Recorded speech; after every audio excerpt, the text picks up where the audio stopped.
So hello, welcome to the video and welcome to Folkestone. I am at a place called Caesar's Camp. No archaeological evidence that Caesar was ever here, but as it is believed that he landed in Pegwell Bay, which is about 20 miles that way, I think it's quite unlikely. But it is a local beauty spot and the name has stuck nevertheless.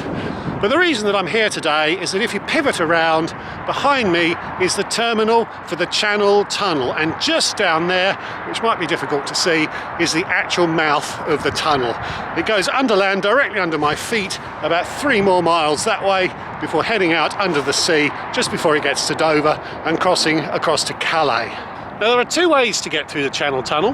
The first is to drive your car up to the terminal here in Folkestone when you're loaded upon a train transporter which carries you through the tunnel and drops you off in Calais. The other way is to take a passenger train and that will take you all the way through to Paris, Brussels, or my destination in this video, which is going to be Amsterdam. Unfortunately though, in order to take the train, I first have to go 65 miles up the line to London St Pancras in order to catch the train that will bring me the 65 miles back down the line to go through that tunnel. Wasn't always that way, but for the last few years it has been, and I'll explain a little bit later on in the video why that is the case. So if you'd like to see what the experience of the Eurostar train to Amsterdam is like, and you'd like to understand why I am so inconvenienced with a 130-mile journey to get me right back here, stick around.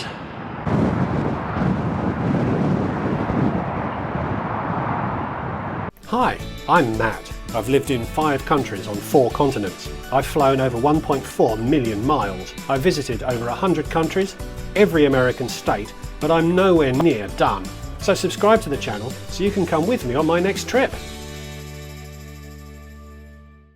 So on to the train at Folkestone Central for the 65-mile trip in the wrong direction. When the Eurostar passenger service opened, the train stopped in Ashford, and when the high-speed line was opened, a further stop in Ebbsfleet was added. Ashford is only 16 miles up the line from Folkestone, and I have taken the Eurostar from there. It was super convenient. But when the pandemic descended, the 2 stations in Kent were closed and are now not expected to reopen. That's mainly because Britain's exit from the EU means that these 2 stations don't now have the infrastructure for processing international passengers, and Eurostar considers it's too expensive and impractical to upgrade them. So a reduction in Kent's connectivity is another one of those Brexit dividends we were promised. Just under an hour up to London, and as we arrived into St Pancras just before 9, it got quite busy on the train. I made a video about this service, Britain's fastest train asterisk, which you can find here. St Pancras is quite a nice station. It was refurbished in 2007 when the Eurostar terminus moved here from its original location at Waterloo. Quite a few shops and food outlets to occupy you if you have time, and it is literally right across the street from King's Cross Station, so is well connected by other train lines and the tube. If you come by cab, you'll probably be dropped here. What it lacks in glamour, it makes up for in convenience. Eurostar asks you to arrive 90 minutes before your train. They are no strangers to strikes and delays these days, hence this relatively conservative recommendation. So, being a rule follower, I arrived bang on 90 minutes before my departure, just as signage for the Amsterdam train popped up. A very nice man was on to me very quickly to tell me that I could only film if I had written approval from the communications department, which obviously I didn't. Companies that do that always make me think they have something to hide. Checking my footage, it would seem that I accidentally recorded a little more a few moments later. This was airport-style security, as we weren't required to take laptops or liquids out of our bags. Then a passport check for exiting the UK and another for entering France. Always strange to be legally stamped into one country when you're still physically standing in another. But it was all very smooth and efficient, and I was quickly through into the rather depressing waiting area. As Amsterdam passengers had only just started coming through and a Paris train was shortly to depart, this meant that perhaps 1.1 trains full of people were waiting, yet it was pretty rammed and hard to find a seat. There is a business lounge for those in business Premier, plus people with status in the Eurostar loyalty programme, as well as those with a Platinum Amex. There's a sandwich shop, a general shop which has enthusiastically embraced our departure from the EU by giving over much of the space to duty-free goods, and duty-free goods at a very good price, I might add. Plus a cafe/bar. There's a money change kiosk, and that's about it. Seating did free up when the Paris train was called, so I was able to settle in to wait. Probably 25 minutes before departure, our train was called and I headed up the ramp to the platform. Accessing the trains is great from the lounge, so I guess it had to be located there. It's just a bit small, it's quite cold, it's fairly grim, and it just feels under-endowed with services. Carriage 2 for me that day. Eurostar allows you to pick seats for free and clearly shows the direction of travel if you get a bit vomity travelling backwards. I'd chosen the Comfort Select class that day, so found a 1-2 configuration and an encouragingly plush looking, good sized seat. Good but not astonishing legroom, plus a footrest to give your legs variety in terms of their resting angle. A cup holder, a vanity mirror, which is perhaps a little unexpected.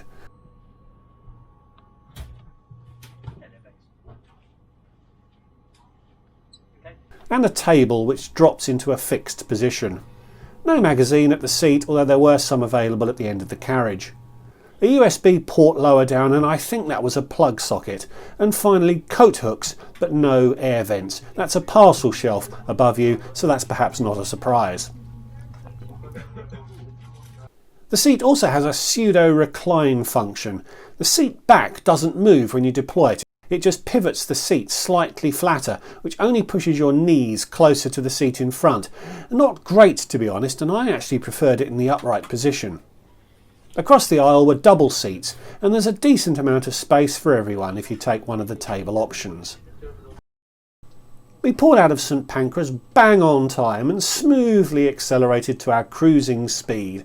I downloaded several speedometer apps for this trip and had clocked my trip up to London at 130 miles per hour, but all of them refused to register a speed on the Eurostar.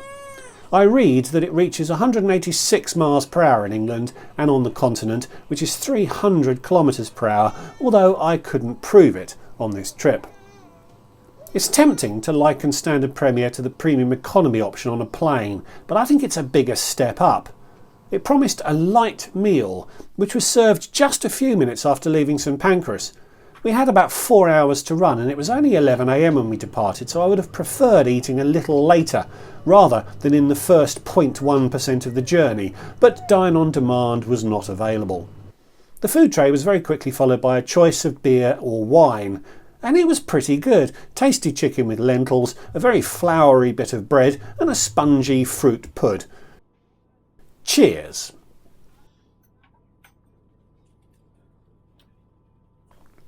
Quite amusing that the drinks holder didn't actually hold any of the drinks available.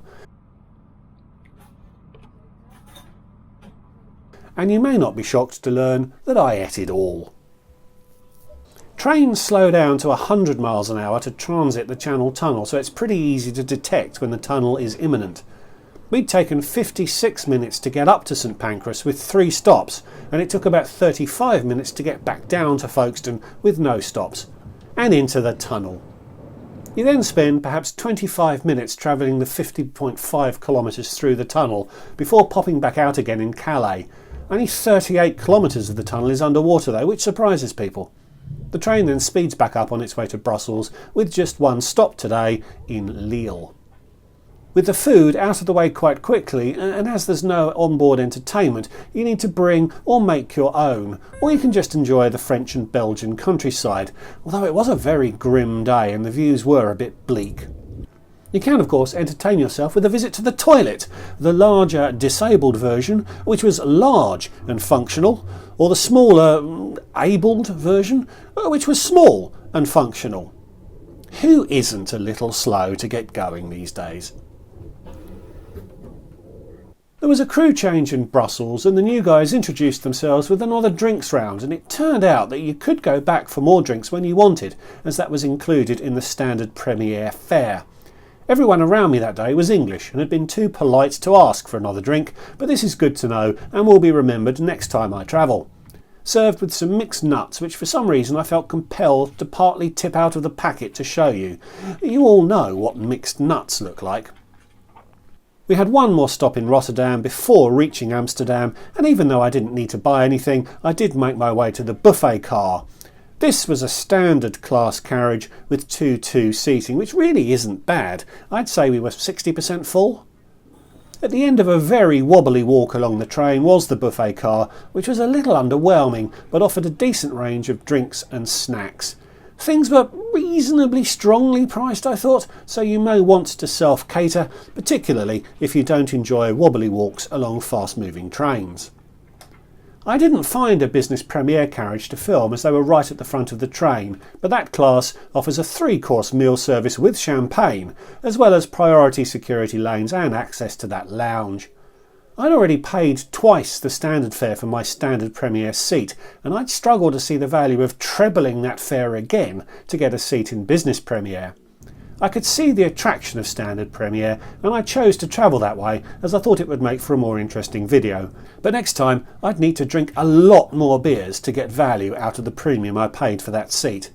When we got to Rotterdam, they announced that a train had broken down ahead of us, and so we had to go the long way around the Netherlands to get to Amsterdam, which delayed us by about 25 minutes. But we eventually rolled into a miserable Amsterdam Centraal station about 4.5 hours after leaving London.